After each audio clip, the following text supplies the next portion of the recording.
Yo, what's up guys, new Siege video, and first and foremost, let me know in the comments, hat or no hat?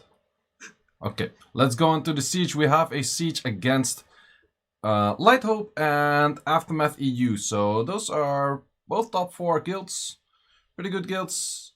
I had to try hard a bit, I try harder a bit, for some parts did work out, some parts didn't work out, we shall see.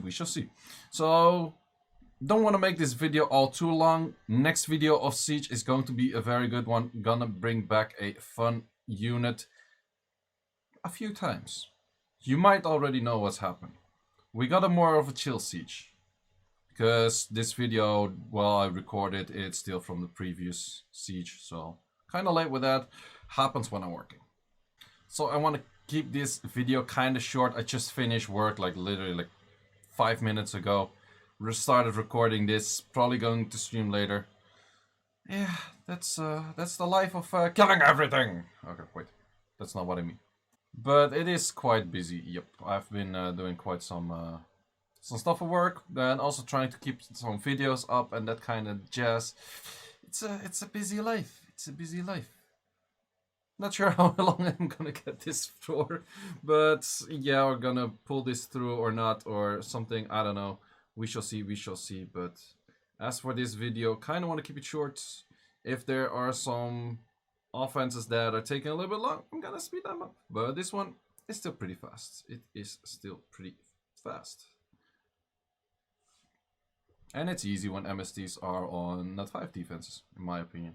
So this is one of those hits that take a little bit longer. I have showcased this one in the previous Siege video as well, if I'm not mistaken. And the monkey is on a pretty high damage build. I actually made it destroy in this case, because I thought if they are on destroy, I might have a pretty big issue with this. And for this case, I also have to fight the shields and a bit more healing. So actually having destroy here is a lot better than not having destroy.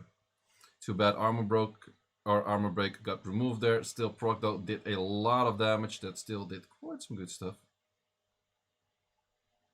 So yeah, actually the Totemist S1 heals for a lot.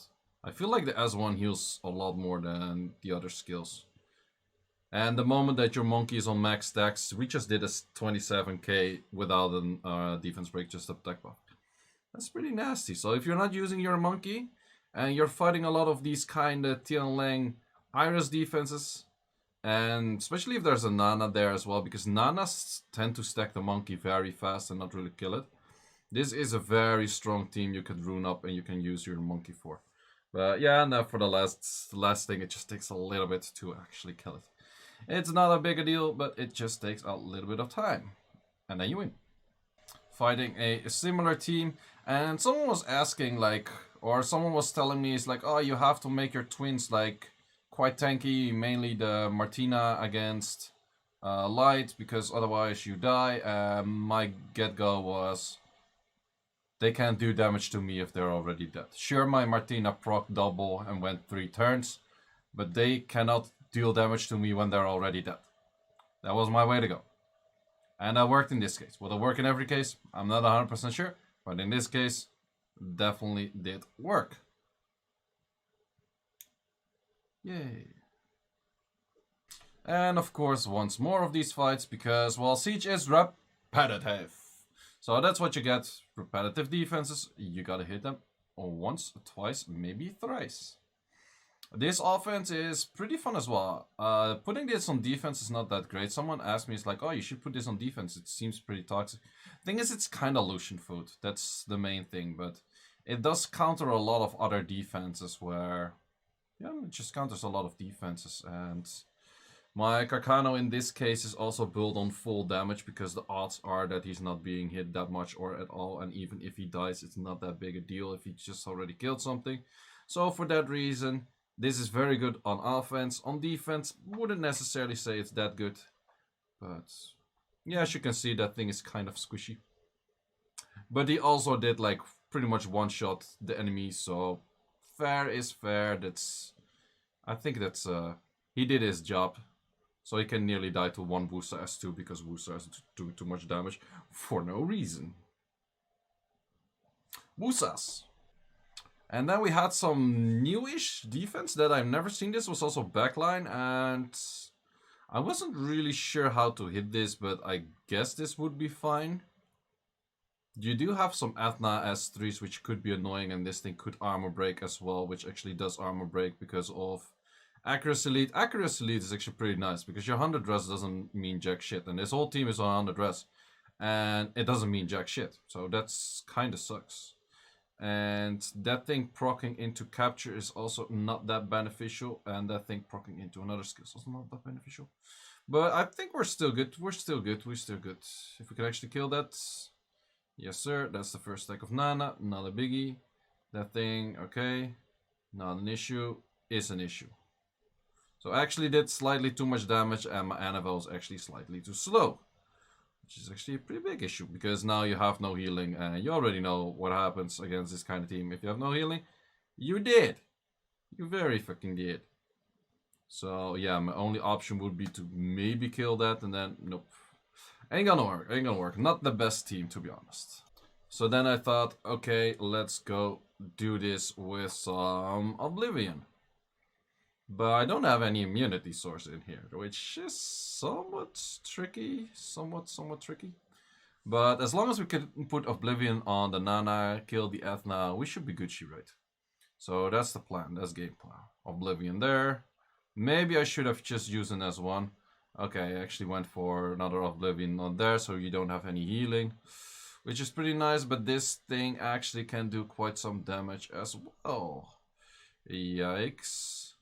Yikes.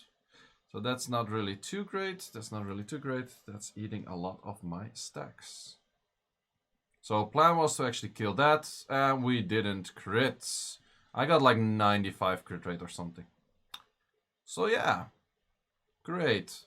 And that thing actually procced out. Well, did he actually proc out? But yeah, he did get rid of the Oblivion, which also didn't really help me. And yeah, so I thought like I kill it, but it didn't revive itself because of the Oblivion at first. So that also doesn't really help.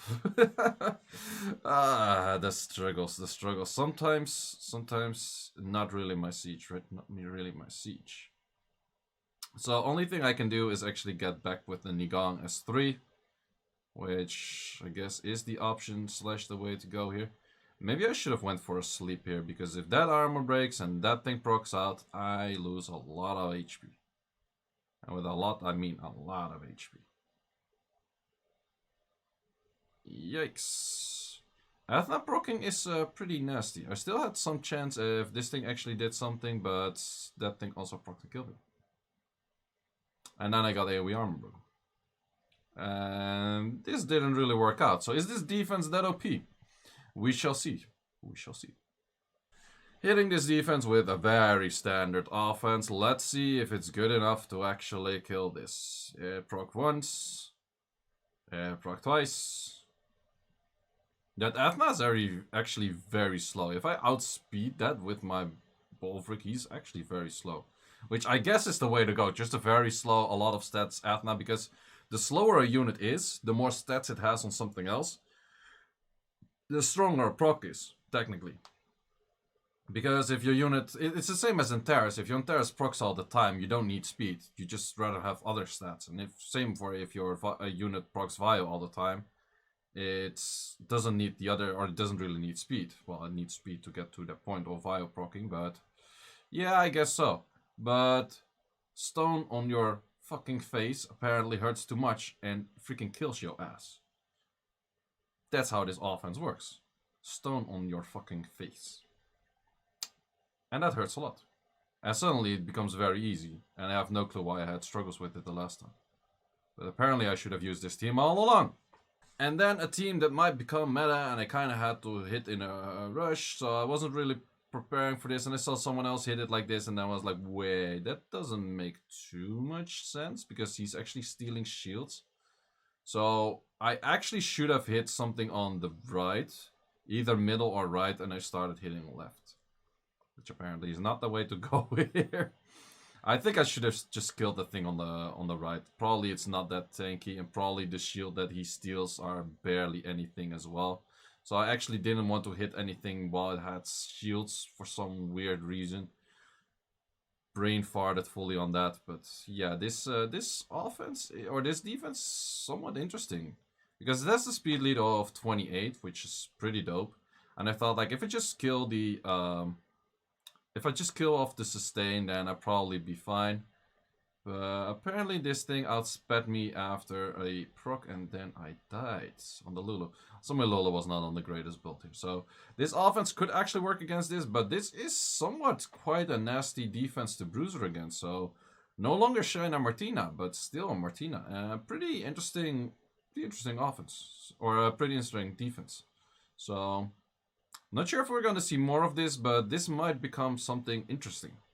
So that is it for this siege, guys. Thanks for watching. Next siege again is going to be mod front one because we have some, well, we dropped quite some in ranking. It's funny that our second guild and our third guild from Doubt are in the top 10 and the main Doubt guild is currently out of top 20. Interesting one. Well, matchmaking for siege, I guess. They should implement something for siege matchmaking that you cannot match or match up with the same guild that you played against in the last 3 rounds or something.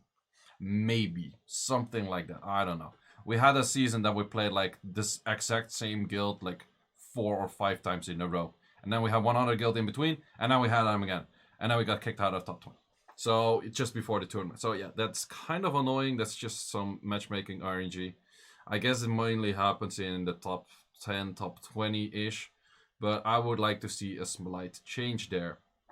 So yeah, we will have a few easier sieges coming up, I think. So guys, thanks for watching, and see you later.